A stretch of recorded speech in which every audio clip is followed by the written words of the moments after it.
Hey all, welcome to Parker's Reefs. On today's episode, we're going to check out one of the most iconic local fish stores in Australia.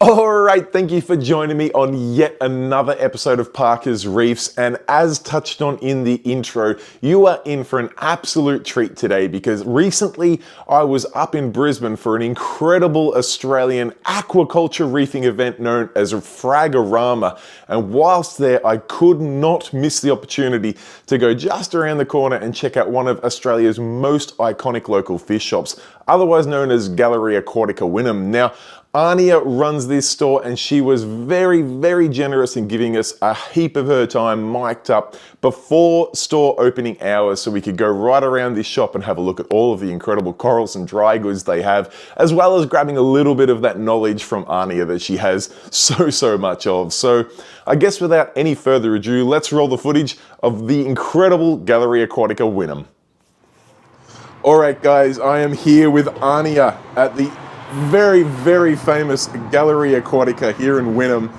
Ania has taken time out of an incredibly busy day, as you can tell by the merchandise she's wearing.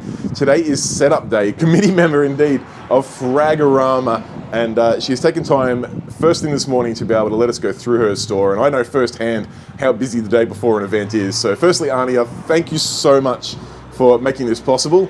And thank you so much for showing us your shop with everyone on YouTube. I'm so grateful that you got to come up for the show, Sam. And you know, what better way to kind of get in as much content you bet. Than to come visit. Absolutely. Only a couple minutes away. So. Exactly. I'm literally staying around the corner. So from my perspective, it was a no-brainer to come here. I know you're super busy. So I do appreciate it. I'm glad we could fit it in. Let's jump in store and have a look at this incredible store that you may or may not have seen. As you guys know, Cam and Ania do have a YouTube channel, Gallery Aquatica TV, but they strangely don't cover that much of your shop. I know Cam does a lot out on the road, so he definitely covers a lot of these customer tanks. Yeah. But you guys have got this incredible shop that is known worldwide, so. It's a cute little thing. Awesome. We stock it well. Yeah, well, we try. Stocking is an understatement. We'll do a quick pan around here. You have every square inch of this shop packed to the ceiling. It's quite impressive. It's actually really hard to film in here, and you'll see that soon. Because there's a lot of little alleys and nooks, and if we could do YouTube videos more often, we certainly would, but it's really hard pumping out one video a week, as you may know. Yes, indeed. But, you know, we'll do our best. We make it work. Now, Ania, you've been very sheepishly saying that you think you're light on coral today. Yes, absolutely. You've been stressing about your show, about getting stock in and everything. I did a quick pan around here before, and I think you're absolutely stacked to the brim, but we'll keep that in mind, knowing Please, everyone, keep that in mind. that you think you're low on We're stock. very light on. It will just goes to show that for those who do come in store, that things will only be even fuller than they are today, which is absolutely honestly hard to believe, but we'll keep that in mind. Now, this is the entrance to your store. Yep. You've got dry goods and all sorts packed in on here. One thing I absolutely love here, you've got a huge range of the Triton goods here, including like Core 7 on tap here, which is awesome. We've got the premix, and we've been even toying with the idea of offering like the little trace elements by the mill. Yeah, right. You know, when you get your analysis back from the ICP, when you get your analysis back from the ICP, some people need, 7 or 8 different bottles, but they only need like 4 mil or something like that. So that's an idea I want to hatch with Triton, maybe over this weekend when we see them at the show. Yeah, butter them up while they're at the show. And as you say, if it's reduces the entry point for people to get into Triton, I think it's probably a win for all parties. Absolutely. So I think that'd be great. And yeah, like I said, I do love the fact that you got the Core 7 there on tap. Yeah, it's been very popular. I bet it looks awesome. And yeah, as you can see, you stocked the full range, which is cool. Yeah. Absolutely. It's such a great system, very easy to get people onto it, and the results are sort of speaking for themselves. Yeah. So, Yep. yeah, especially it ties in really well with our natural seawater, which Yes. a lot of people have that misunderstanding. I think that triton method means no water change, and that Yes. is not the case. Absolutely. But I do understand how it was set up that way because it, established in Germany, and they have Yes. no ocean Exactly. like we do. We're fortunate here in Australia absolutely. that such access to high quality salt water Yeah. would mean that it's probably a silly approach for us not to do water changes, in Yes. my opinion. I know Yes. some will disagree with that. Yes. And I understand definitely, as you say, in other parts of the world where Yes. access to quality seawater is not possible, then Yeah. it makes sense to not do water changes. But I actually, one word I always say is use your nitrate level as Yep. your indicator for your water change requirement. And let's be honest, if your nitrates are getting too high, there's all kinds of things you can do to your filtration to Yes. maximize that uptake efficiency, and keto all the way, in my Yep. opinion. Yep, But definitely. if you don't have a refugium, then there are other options. of course, We have a system here, the SPS system, where we're dosing nitrate 5 Yeah. days a week. Yeah. It is always zero unless yeah. we're dosing, and I attribute that to the positioning of our biological media and the huge space dedicated to having a refugium. yeah, for sure. Yeah. And SPS themselves do love Yeah. a little bit of nitrate too. Yeah. Always Oh does. yeah. Well, we have LPS in there, and they go Yes. pale. Like Yeah, right, the right. Favia and the Lobos, they start to go pale. I'm Yes. like, oh no, we need to dose more. Yeah. Classic. Anyway, so you come around here, Yes. and we often have a little cade here. At the moment, the cade is actually going to be our prize at Yeah, Fragorama. nice. So we've got an Aqua One mini reef. Beautiful. Shed Boy does all our scaping. Yes. He does a lot of custom scape work. He has been actually quite busy in the past few months, like really intensifying with relocations and stuff like that. So he's not doing as much of the pre-made scapes at the very moment. But we're really impressed with his work. I love the seamlessness of this concept of with the Marco. It just looks, and you can just make some really impossible kind of structures as Some well. crazy structures there, which no doubt have come from the many years of experience from Shed Boy building these scapes, but also a testament to the type of things that you guys do here. Like, I don't want to downplay it, but I don't want to say that you're not just a local fish shop. You guys do maintenance, you do moves, you do setups, you do... We've got the natural seawater truck. We've We've got the coral farm at the prop room. Yeah. There's a lot going on. It's a one-stop shop. Yeah. You guys literally, if someone could walk in here, they've never even had the concept of having a saltwater aquarium, you guys can help them pick out the right equipment, deliver the equipment, set it up for them, run through what's involved, even do maintenance for a little while as you hand over to them. Yeah. And the long-term after help, the care, the analysis. We use the spin machine here, so we can test your water in under 2 minutes. Yes. And I think that because everyone on our team has such a high level of experience, I have been doing this since 1996, as has Cameron, professionally. Yes. But and our staff who are younger are also like. Brandon's done it 15 years, and not exactly. it's like so. Not exactly a fresh person to the industry. That's in this hobby that we know does have a bit of an attrition rate to it. That's a lot of experience. Absolutely. So we've actually got. We're going to enter the Delua mini tank competition. Yes, definitely. I was lucky enough to request the 4 litre, which as soon as the show's over, we're going to. Set that up, and I'll give you a sneak peek of the Shed Boy, the Ryan scape that he did for it. Awesome. So you can release it soon. But over here we've got Red Sea shelf. Heaps of stock. To be fair, what is a pretty small footprint of a shop, and you've got a heap of coral, a heap of fish, and yet somehow you still have a heap of dry goods. Well, there's a Red Sea order on its way. Typically, we don't have any gaps on the shelf. It's B is in charge of the dry goods ordering. Yes. So he manages all the stock and liaises with all the dry goods wholesalers every week. Yes. And he's really particular about ensuring that every gap is consistently filled. That's what you want. Nothing worse than coming to a store and being like, it's not here. I don't have the dip, I don't have the glue, I don't have this supplement, whatever it it may be. But sometimes, also you see in our industry that a certain product will run out. Yes. And it's a wholesaler issue or, overseas, delays. Manufacturing delays, and so it also allows us to be able to offer multiple solutions for one issue. Definitely. And I love the wall of continuum you got here. You guys yes, we do too. Continuum and full such an there. attractive brand, isn't it? They do well with their labels. So they've got the consistency with the white and the brand, the logos on there, but then all the vibrant colors looks awesome. Yeah, absolutely, and it's so cost effective.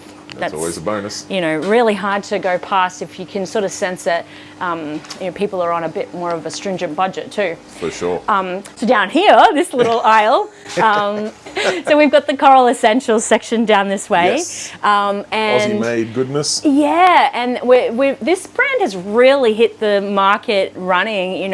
I think people really like relating to the fact that they're Australian, the fact that Shane Danger works at the Coral Farm and he's such an icon in Australian reefing community.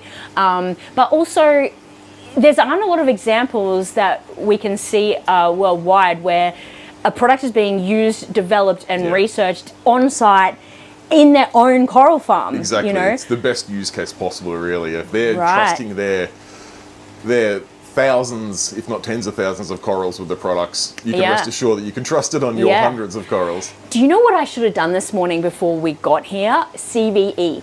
It is like ridiculously amazing for coral, and it just amps everything up just to that next level. There were times that we stopped using it because we started to think that it was an unfair projection of this green coral that looks yellow here. You take it home. If you don't have CVE, then you're gonna struggle with that. It's gonna lose the color. A little, because they really start to amp, and then they need to stay there. Definitely. But we do dose it as much as we remember, which is probably about 5 days a week. Nice. And you've got numerous display tanks in here, which is awesome, including this big guy here. I always love this system. This one's what we call Cam's display. And it was actually built so the shop has been here for almost 10 years in November. Yes. So he did put this together when live rock was still actually, a popular option. And the way that he created with the overhangs and the swim-throughs, it's an impressive scape with it was actually, rock. for its time, it was incredibly modern to have that minimal footprint as your scape, 10 years ago. A lot of people were just starting to realize we had the necessity to move away from that big rock wall, phosphate trap and so forth. And deep sand beds were then very popular too. So one fun thing about Cam's tank is that it's been really important to him to feature and showcase corals that are cheap, that maybe people don't necessarily love. He in the first few years of setting it up, he would walk around and be like, "This has been here for so long. I'm putting it in." Nice. It wasn't a factor of "Oh, this is the best thing in the order. Let's put it in my display." And it never has been. And it's astounding how many people come off the street and they just love it, even though we as reefers would be like, "Oh, there's a bit of algae," or "Oh, this is happening." They don't see that, and I can't imagine anyone saying that about this tank. I mean, it does really show. Hey, where's Queenie? It does really. Usually, she's right up at us.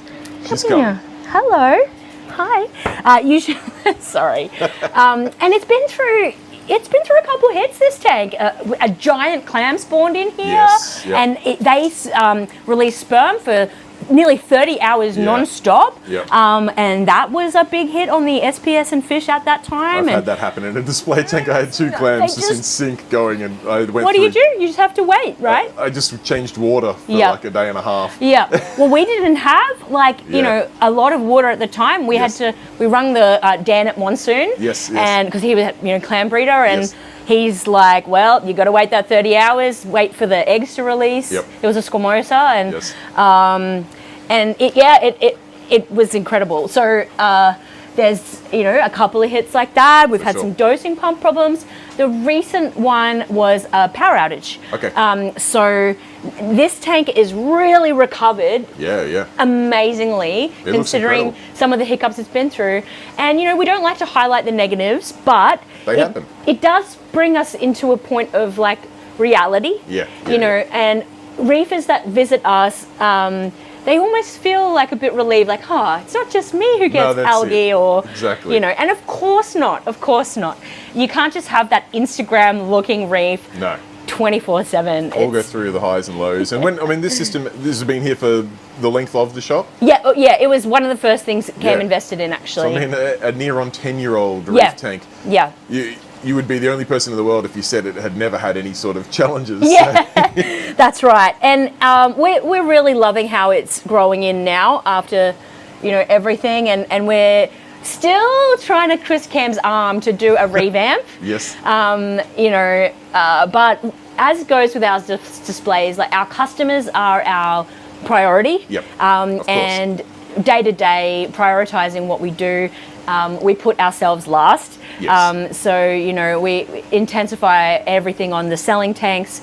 If we have time, we will then, have a muck around with our displays, which, of course. as you know, life gets busy. Life does get busy, but almost like out in the wild on the reefs out in the ocean. Yes. Sometimes those setbacks are nature's rescapes. That's the revamp. That's right. Some things die off, some new things go in. And I kind of really like that natural kind of placement look that Cam's going for here. It looks incredible. I do, because I have coral OCD, so I do like the flip side of a reef tank where it's like, here's my Goni garden, here's my hammer garden. Yes. I have collected A to Z of zoanthids, Yes. I'm into that. But it's really nice. It's how it's come together. Natural scape, and it's just bits and pieces growing everywhere. I love it. And the haven of fish in here, actually, every single one has like a really interesting story. Yes. Every single one has come from a rehome. Yes. Whereby the owner was desperate to give the fish a really beautiful place to live. The recent one, the South End Tang came to us in like a rehabilitation state, but everything else, and there's actually a yellow tang in there, which some of our clients haven't even seen a yellow tang in like a few years. So that's been a bit of a hit, despite the fact that it's unlikely we'll have those available to sell for a while. Definitely, and that one doesn't look like the yellow tangs I've seen of late have been, they're clearly a fairly aged yellow tang as well. The days of seeing juvenile yellow tangs are slipping away at the moment. So that one still looks fairly young. Yeah, I actually, I couldn't tell you how many years old it is. Did come from a tank that we shut down recently that was nearly 15 years old. Oh, okay. But I agree with you of its age. It does seem either you might have bought it. You might have got a tiny, I don't know. Tiny baby. I would have no idea of how to identify the age. All I know is the yellow tangs I've seen of late have looked like old yellow tangs, and that one does not. My favourite fish in here is probably the splendid mandarin fish. Okay. It is a bit cryptic, yes, but it's such a showy, beautiful fish, and I think people like the surprise, like they're looking, and oh, what's that? It's definitely nice to have a fish that rewards you for spending a bit of time at the tank. Yes, and Queenie, the queen angel, she is a little bit shyer. On the shyer side, but she's really polite and well behaved. It's impressive to have such a big angel in a tank that's so heavily stocked with both SPS and LPS and even some softies as well. Yeah, she did have a peck at the clam. Yeah, so, we had to take that out. That was always going to be risky with an angel, I guess. Absolutely, but Cam stands by his decision in that it's worth it. Definitely. She's gorgeous. Gorgeous fish. And you've got another display tucked in just around the corner here. Yeah, sure do. So this is what we call the stash tank. Yes. This is a very famous stash tank. It's my tank, and it's a bit more stashy, just just in that when I see something that I really need to own, Yes, yes. I put it in here. I'm like, I'll do something with that later. And things do travel between the prop room and here that are stashed. I like it to be here more so because people get to see it every day. Yes. I am really obsessed at the moment, particularly with Rhodactis, but a particular kind of Rhodactis, the ones that Australians have termed Persian rug Rhodactis, which are these kind of really thick, ruggy, they're hairy, like those vesicles are kind of really puffed out. I'll like any good Rhodactis, let's be honest, but that style is like me all over. And I'm constantly looking for new colors. I do like the bounce Rhodactis. I can't really afford a lot of them. Yes, they go at a premium, particularly here in Australia at the moment. Yeah, my favorite one is this one called I call Blue Balls. Yes. So it does have hints of orange in the center, and these prominent, really bright electric blue bounce balls. Yes. And the funny part is I've been offered so much money for a frag, I think up to $2,000, right? That's just heaps. Yeah. So there's been times when I've been like, all right, I'm cutting it.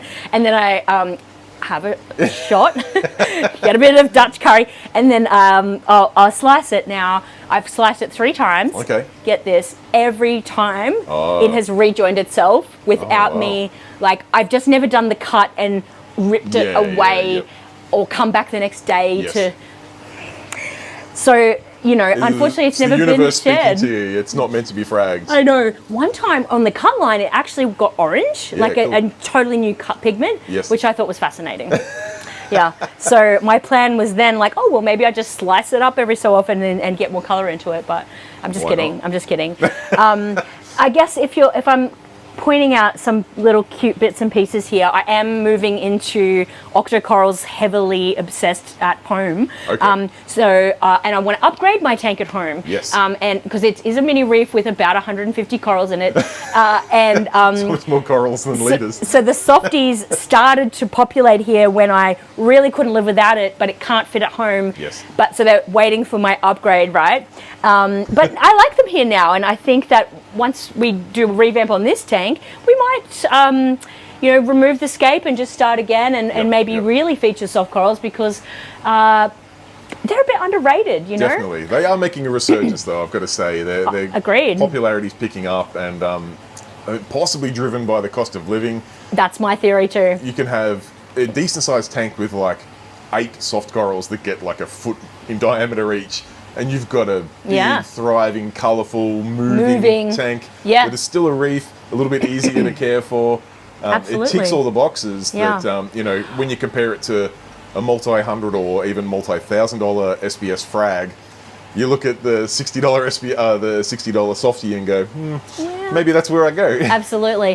And I think, too, what I've learnt with my tank at home is you suddenly start to focus on subtle differences in colour and texture. Yes. Because there are literally hundreds of different species. They're teasing them out genetically at the moment of Sinularia, Lobophytum, Sarcophyton. Once they started doing that genetic testing, Joe Fish, who was publishing volume 2 of his book, I was waiting to buy it for my birthday, and he's like, Ania, it's going to be for 5 years because Sinularia is actually 1,000 species or whatever, so I don't know if we'll ever really determine it all. Well, it's a space for the hobbyists to explore that out and the diversity is great. Discover some variants that maybe haven't been identified yet, and take advantage of them in your tank. There is also quite a rare coral in here. It's called Leptoceras tubulifera. Yes. It's been with us for nearly that decade. It arrived as like a little pinky nail on the side of a coral. Yes. And we were a little bit uncertain if it was Leptoceras or Pavona. It certainly is the tubulifera. Here is a very similar Leptoceras. Yes. And because Leptoceras gardneri is also got this kind of encrusting but scrolling wavy. Yeah, it's a bit of an each way bet, doesn't it? Yeah, it's kind of got this little glittery green tinge to it. Yes. Frags of the tubulifera are available, but they're a hard sell. It's hard for people to find people that appreciate something that's truly so rare that isn't like eyeball popping. But also, you don't know the shape until it's really big. Well, I mean, but that's the advantage you have here of having the mother colony in a display here. I can imagine a piece like this on a frag tile possibly doesn't look that spectacular. I'll show you them.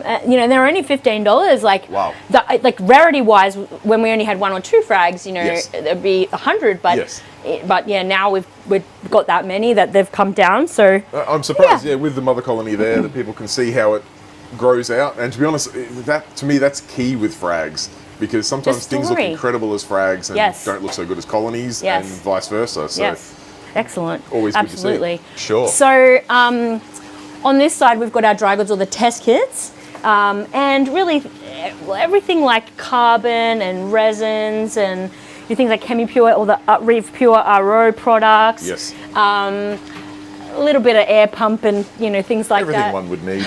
We do get a lot of freshwater requests here, regardless of the fact that we don't sell freshwater, which is okay. But and so down this side, so this system, it's what we call the Zoa system, and because I used to be like mad keen crazy about Zoas, so much so that I had to dedicate 99% of the store to them.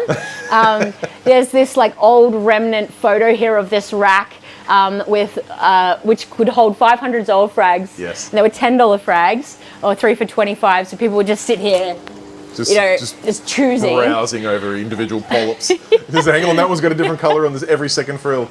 The true reason I actually stopped doing the $10 frags was because there was a frag plug shortage at one point years ago. Yes. And then they went up to like nearly $1 each, right? Yes. And suddenly, a frag plug that costs $1, just that $8 frag just isn't, That's especially when they're scarce. I had to save them for those, fancy frags. By the time you pay for the tile, the glue, the time, the coral itself, and then, the environment to heal them, grow them, sell them, then you got to pay for staff, electricity, rent. Yes, that's the right. $10 frags start getting pretty difficult. But I promise everyone, I aim, we have been so inundated by the Fragorama organization this year. We've been planning it, we're doing this for 1 year with the meetings. Definitely 6 months of 2 meetings a week, if not 3. Yep. And I have not had any fun spare time to do it fragging, which is my favorite thing to do. So I think after this weekend, I'm just going to go hard. And I promise, Sam, next time you come visit, we will have our Zoa rack. The Zoa rack will be back. Yeah. And the clams, they're here because of Queenie, right? Well, she's doing her part to make sure these racks are full, because they are full. Sure, there might be some clams on there, but you've got no shortage of coral in there at all. Yeah, well, they're quite responsive, and people are quite fascinated to see clams. I think it's something it's truly interactive, which this is true. Rare. Yeah. I love chalice frags. They're not as popular at the moment on the scene. I've got my little Rhodactis stash. I did notice some of the Rhodactis down here. You've got some of the beauties in here that people may have seen in the stash tank. And, yes, that's right. And I've got this really rare one from Frankie's Frags, actually, that I've been hoarding for probably 6 years or so. And I've only ever fragged that once, so that's my one frag of that. I think I'll take that to Fragorama, actually. See how it goes. It looks, it'll look really good under the heavy blues. And our zoanthid rack. No shortages always in there. No, that's right. Very well grown in, I will say. Yes, there was the one rack that it's like due for the changeover at the moment. Yes. I think people that work in shops have got to appreciate how the effort involved in consistently cleaning racks and changing them over. Every couple of months, it's just a nice fresh way to, stop with the frags growing over onto them. Definitely. And, but I didn't want to. That job is actually probably involving fresh cutting all the things that you leave behind, and I didn't want to have a whole white frag plug situation. No, they always look nice when they're grown in. Yeah, definitely. And you've got. I mean, it's not just Rhodactis, chalice, and clams. You've got great assortment of softies down here. We've got some A cans up here. Yes. plenty of chalice frags, some really nice ones. You know what I'm really obsessed with these chalice? Yes. What are they called? The convict chalice. Yes. So we have green, standard, pink, red, and gold. Yeah. Crazy. Which, like, we've been collecting these over years, and like this one actually even has like a bit of green and orange coming in. It was thought it might become rainbow, but we're just going to have to see in captive like how long that takes. But here's the gold. The gold's and gorgeous, yeah. This is really fun. This is intriguing me. What's this? Absolutely, and I rated quite a lot of these for Fragorama because they're quite fun. So it's a species of branching coralline algae, yes, which had actually come out of a tank that had been set up with live rock, okay, grown from like a tiny little nub into like the mother would have been like a ball, yes, and it looked like Acropora. Like there was a really big hunk of it in Cam's display for a period of time. Yes. That recent power outage, it was 14 hours, no power, we didn't know. And the top of the tank, like it was out of water for too long. Yes. So I don't have that ball to show you. However, thankfully it grows quickly. And it's really quite a compact, rigid kind of. It's like, super I don't know if like you can sort of, it's really hard, but also a bit flexible. Yeah, weird. And it's really fun. So we sell the frags for $30, so they're quite affordable. Yes. And they're just really nice for like a macroalgae display. Yeah, yeah. Even like softies or anything like that. Definitely. But yeah, we asked like Vincent Chalias in Bali and some friends in America if they've got this species, and no one, has it that we know of. So yeah, I think it's quite unique and just a really fun story behind that, I guess. Got yourself an exclusive there. I love it. Cam was like Dictyocota algae, like that horrible brown red stuff. Yes. You know how it just grows in a little Y? Yes. So yeah, Cam basically brought back a Y, just one tiny Y, and he's like, it's a precious little bit of algae, and he's like, we have to, whatever you do, this has to grow. Nice. So yeah, it's pretty good spotting for Cameron, I think. He's done well. Yeah. And then over here you've got, we touched on the zoas, there's a crazy assortment of colour and type in there. Some of these greens are super, super bright, standing out in a sea of colour. And then over on your side there, you've got a huge assortment of Monty there as well. Yeah, that's right. Monty, I found, has kind of fallen out of popularity on the Australian reefing scene of late. Yes. But there's no stopping us. Like we probably have more Monty in the prop room, still in kind of like mother form. Yep. Given it's not really moving as fast. Yes. I think the best solution to that is probably lower the prices. Yep. But just like everything sort of will come around. At the moment, I think the hype is all on Goniopera. Yeah. Maybe Chalice is coming back. People are getting into zoas, and I do think you'll hit the nail on the head with the octocorals as well. For sure. But, Monty is it's an easier SPS to care for than Acropora. Definitely. And I think the two really go nicely hand in hand. Yeah. They like similar conditions of flow. Yep. Probably can handle less light. Yes. But I have just always been obsessed with the diversity of colour and also how beautiful Montipora gets in captivity. Yes. Like, you get this brownie coloured, boring coloured wild piece, but then years and years, turn into they just go colourful orange like and pink, and the shapes and like texturally, Monty ticks quite a lot of boxes, I think. Definitely.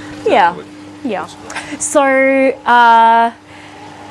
looking around this way, this is like what we call the bagging station aisle. So can get quite busy when we're, especially on the weekends. Yes. And like, we mentioned, I feel like we're really low on coral at the moment, so I'm a bit embarrassed. But trust me, there's absolutely nothing. You cannot change the weather, and I can't get those divers out in 30-knot winds. How dare they? How dare they not risk their lives? I know, just so that we can have pretties in our tanks. I'm joking. I really appreciate and respect anyone. I really do. But there's still, a little bit to choose from. So frog a little spawn, bit. Have a look at some some hammers. of these hammers and frog spawns in here. Absolutely beautiful Bit assortment. of torch too, but it is low. And then so down here we've got our low light SPS frags, which are quite $15, or we do like deals. I think 440, something like that. Yep. Doesn't get much cheaper than that, really. No, and it's just a really nice way to like illuminate a lower light area. For sure. I have seen people like gradually get them up in higher light. Yeah, okay. I think if you were to purchase one and put it in high light, it'll bleach. Yes. But slowly, if you can get up from about 50 to 100 par. Yep. Or I like to suggest people just add them on the corner of growing into light or into shade. Yeah, let the coral do it itself. Yeah, I've really done that in my stash tank in the center there. Yes. I had initially gotten sort of like one of every Leptoceros frag, particularly the jack-o'-lantern. Yes. I just love it. Yes. And I neighbored it next to the fake-o'-lantern. and now they're actually bordering, and after careful consideration, I actually think the fake-o'-lantern is a Pachyceros. Right. And they're not loving each other. There's a little border, where they sort of started growing up, but anyway, I won't make that mistake again. I appreciate people can put these in higher light, but I mean, every reefer out there has a spot in their tank that needs something bright in a lower light spot. So let's work to their strengths and plant them there. And when you've got pieces that are that bright, that colourful, for a bargain, that well grown in, and that well priced, why wouldn't you? Down here in the little nook is our Goniopera, and we kind of jumped on the Goni bandwagon pretty late. A lot of the retailers in our area were offering an incredible selection of Goniopera, and at the time, I was so highly focused on zoanthids and probably Acropora too, that I just never really delved into fragging them so intensively. But eventually, you've got a pretty nice range of Goni there. Yeah, that's right. And these, probably my favorite is this firecracker Goni. It's a bit hard to see. Yeah. It was collected by Giardini actually, nice. Just on the southern end of the Great Barrier Reef, and it's got these swirls of yellow with like a pink center and a really deep red sort of stem. Not to be confused with the Inferno, which is different. And then there's this other one which I bought as an Inferno, but it's got a green mouth, maroon stem, yellow tip, pink, so there's a lot going on there. But you can see these differences obviously a lot easier on a macro. Of course. We'll get some top-down footage so we'll see. Close look of those. Wake up, Goni, wake up. You've got to look good. Sam Parker's here. No, they're fine. They're doing their thing. Blasto's another thing that's really gained a lot of popularity lately, hasn't it? Yeah, definitely. And I can see why. There's such a great diversity. There's some beautiful ones here in Australia. That's right. And they weren't really in the spotlight for so many years, that intricate level of detail between A, B, C, D, where now people are like, oh, but that one's got a green dot, and that's great. And I've always been fascinated by how they're one of the only corals that collectors will price per mouth. Yes. And they still do today, There aren't a lot that are like that. Usually it's just small, medium, large. Yes. But, that also allows us to kind of get a good range, grow it out, frag it, and share it. What I love about Blastos too is that you can really smush a few different types of them in. They're quite happy next to each other. They're not going to melt each other overnight. So you can really create that diverse garden in there. And I'm not going to say they're cheap because some of their prices are getting up there. Yeah, they are up there. You can still pick up some that are cheap, but of course there's still a few diamonds in the rough that cost a little bit more, of course. Just like everything, I guess, there's a bit of rarity there, and that's it. The appeal is real. So I don't mind holding onto coral here. I'd rather kind of grow something out and let it really flourish and look amazing than to just turn it over. For sure. So I don't have a lot of issues with, some of these pieces having been here for a long time. Yes. I understand we're a business, but through and through, we're coral hobbyists, and we just love, seeing that. For sure. And plus, unpacking coral and packing coral, there's a fair bit of work involved in that. And this is true. I have my mini limit cam. I'm only allowed one order a week. Yes. And it's a smart restriction we all for me. need restrictions at times. I do.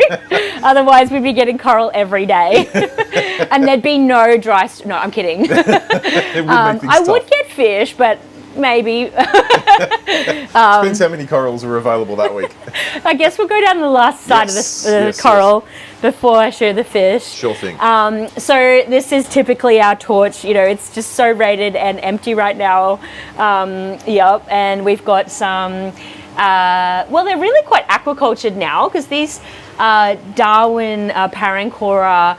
We probably got the originals over a year ago. Yeah, right. And so when we got down to like that last head, yes, I fragged, yep. And I really want to replenish that stash. I love branching hammers. I think that they are a really nice way to get those ultra colors without the insane price. For sure. I don't have that yellow, but the one that started the big controversy. Yes. It's not yellow if it's not next to green. Yes, for sure. That is true, though. That's true. Yeah, it's a good way to identify it, definitely. This Hulk torch is an example of a coral that some wholesalers will call yellow, some call green. There are some lighting systems in wholesale facilities that definitely make their corals look more yellow. Of course. And I don't believe it's a trick, it's just the light. It looks amazing. Anyone could buy that light. Yes. It's just incredible. That's the way it is. But it is interesting to know, though, that as reef hobbyists, we do sometimes buy things online based on a picture, and maybe it looks different in our tank. Yeah. Same thing applies to retailers. It's Absolutely, it's a situation it does. that exists at all levels of the hobby. Yeah, and the solution is just install that brand of light, Easy, sold. But then we're passing it on to, because then the customer would buy it and be like, oh, it's got orange bands. No, it doesn't. Yeah, this is true. You need these lights. Anyway, and CVE. Yes, it always helps. So this is like an assortment of frags that don't fit anywhere else. Sure. We've got the Heronensis turbinaria, which beautiful. We've got our mother colony. It's about the size of a football in the shed.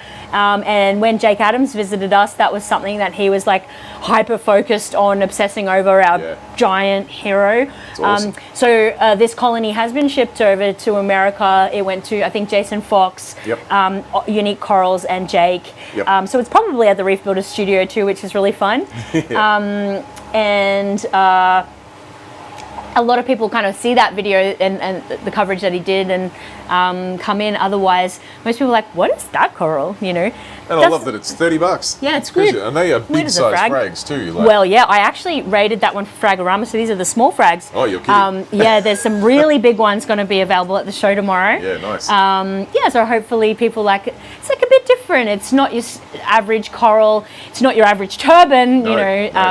I have found it appreciates light, but it can completely survive in very low light too. Yeah, okay. You'll get much better, more intense green and purple edge in stronger light. Yes. And way more like twisty, turny branches and stuff in higher flow. That makes the hero a hero. So by all means, let it do its thing. I've got a thing for candy cane. Me too. Love so candy canes. I've been stashing some $15 candy frags, and Yep. the Ultra. I haven't actually had a wild Ultra candy cane come through in many, many years. So these have come from like tank shutdowns and things like that as well, where those Ultra candies used to be really, really popular. Yes. I don't know why they're not being. Maybe No, either. They light up a tank. They're so bright. I only do one order a week. I might just be missing out. Yeah, maybe. And I'm really happy to see that even in our Giardini, we've got the gold tips at the moment. Yes.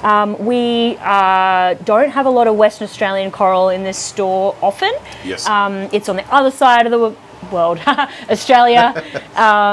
A long flight, but I was just beside myself when we were offered these gold tips from Batavia Coral Farm last order. That was really cool because they must have they've diversified their range because they didn't used to have as much LPS like that.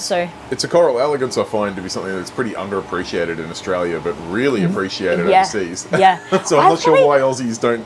I really love like them as much. when people get a pink tip next to a blue tip next to a purple tip. That contrast. Yellow, and you know, because they are such a stingy coral. Yes. But there's no issue if you've got them next to one another. Right. Yeah. I also am really, I find it really curious that there's that belief overseas that they don't do well, are difficult, that they it's an interesting one. Yeah. What is it? Eject? Yeah, that's it. Bail out. But that must be something that's specific to the Indonesian ones, I think, because it's definitely not something we experience here with the Aussie ones. Just never, you know, like really never. And they are often one that is our go-to for like beginner LPS, For right? Sure, for sure. Fungia, Helio.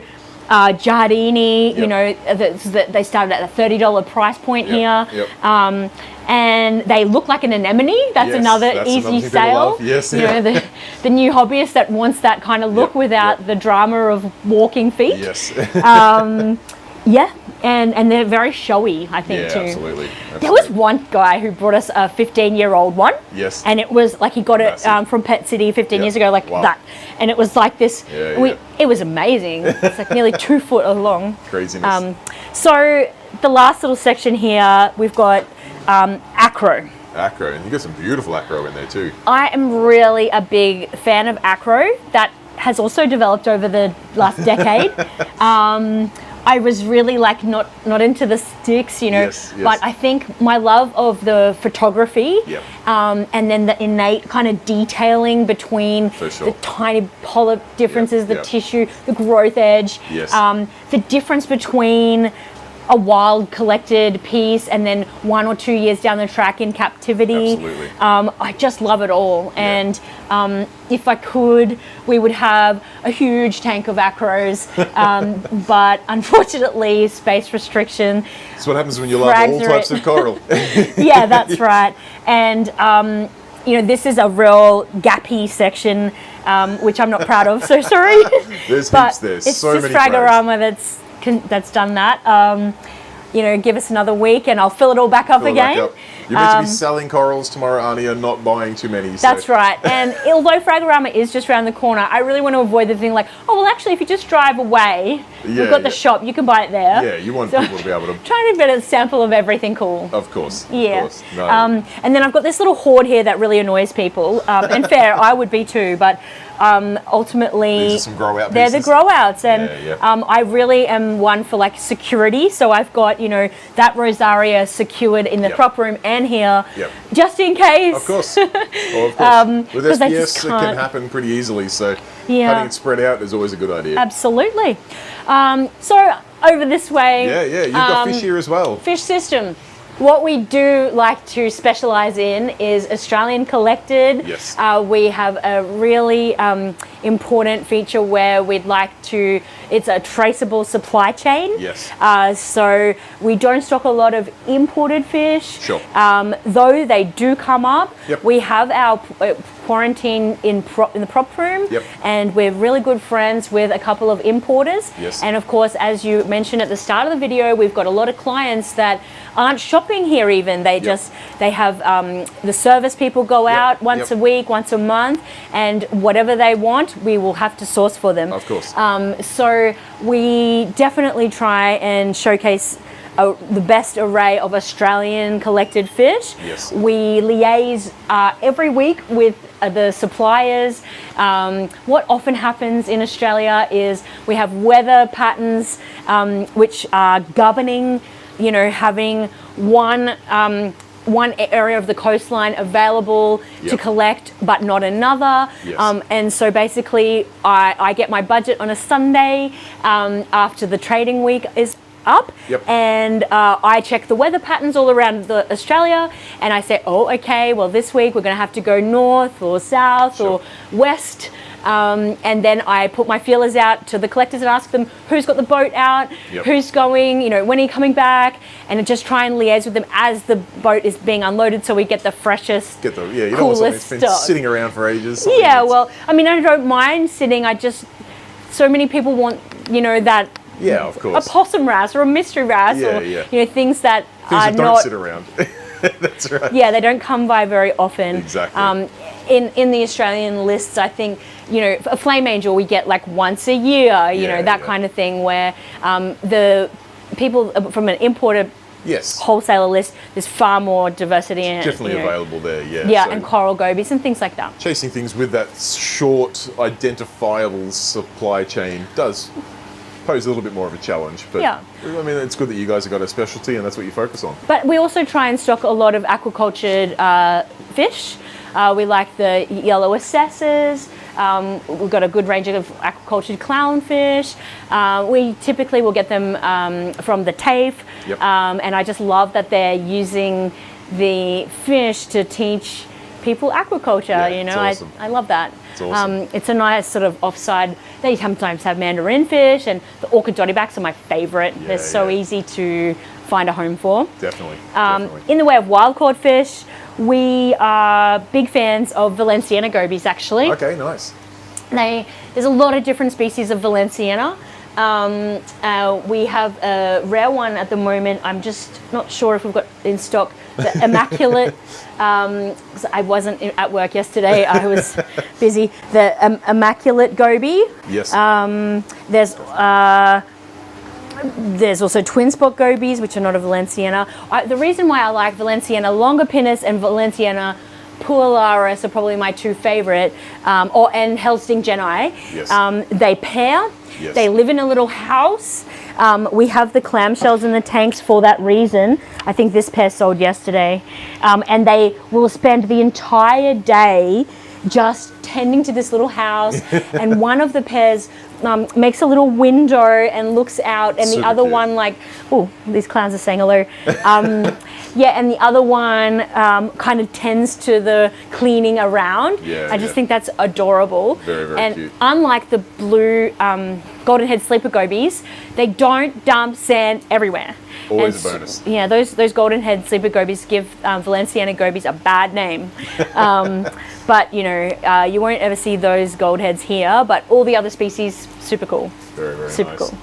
Well, Ania, I really appreciate you taking the time today. I know it is a hectic day, and you've been super, super generous in taking us through this absolutely incredible and world-famous store. So Thanks, Sam. Very much appreciate the time, and I'm really looking forward to editing this video and showing it with everyone out there.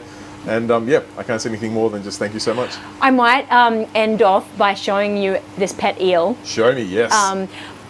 Hey, buddy. Come show yourself to Sam. Sam's here from Parker's Reef. His name is Seth. Come here. Just here. There you go. Oh, it's too cold for you, isn't it?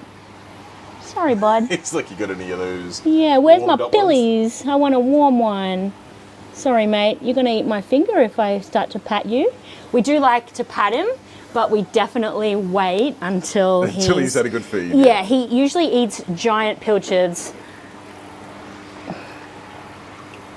Oh, yes, do it. Not like, today. No, I'd rather the finger. He's like, I want my prawn. I want my pilly. Aww. I would rather prawn than fish, let's be honest. I had the prawn pizza last night, and I can tell you that was great. Oh, yeah, yum, that'd be awesome. Well, we'll leave that there. But you saw Seth. You saw Seth, and hey, buddy. He's obviously he's not for sale. He's a store pet.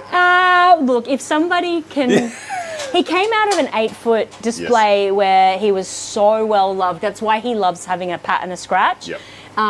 So he loves to interact with people. Otherwise, he gets a little bit depressed. So, and we're open to the public Thursday to Sunday, but we are here working hard every single day. So, it would be sad to part with him, but he does deserve a loving family. Absolutely. They say never work with children and animals or whatever. You should have eaten on camera. But anyway, that's all I have to show you now. Awesome. Thank you so much, Ania. I really appreciate it. Thank you, Sam.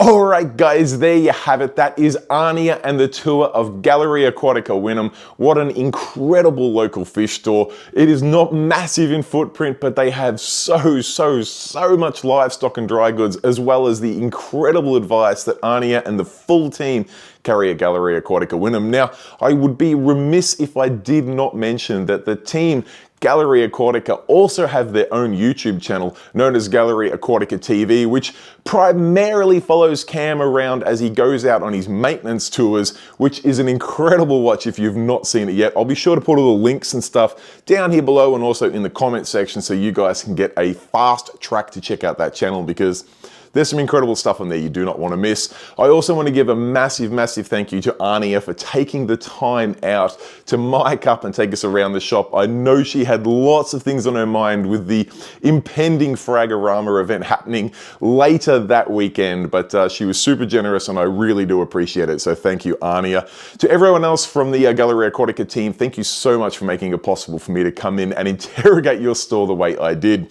Now, I will finish things off there, but I did just want to say, if you have any questions, comments, or feedback for either myself or the team at Gallery Aquatica, feel free to pop it in the comments section down below, because I do personally reply to each and every comment there. And if I do not know the answer, I will track down the answer for you. Last but not least, I want to give a massive shout out to all of my channel members here who do chip in a couple of bucks each month to make these videos possible. I very humbly appreciate it, and that list is growing by the week. So it really is truly humbling. I really appreciate all you guys supporting this channel the way you do. Anyway, guys, I will wrap things up there. I look forward to bringing you a slightly different angle on a video next week. We're going to go visit an aquarium distributor and do a full tour of their warehouse, which is something completely different from what I've done on this channel before. So I really look forward to bringing you that video then. If you want to make sure you do not miss that video, be sure to hit the subscribe button and tick that bell notification. That'll let you know when that video goes live. Other than that, guys, I think I'll leave it there. Till next time, stay safe, keep reefing. Cheers, bye.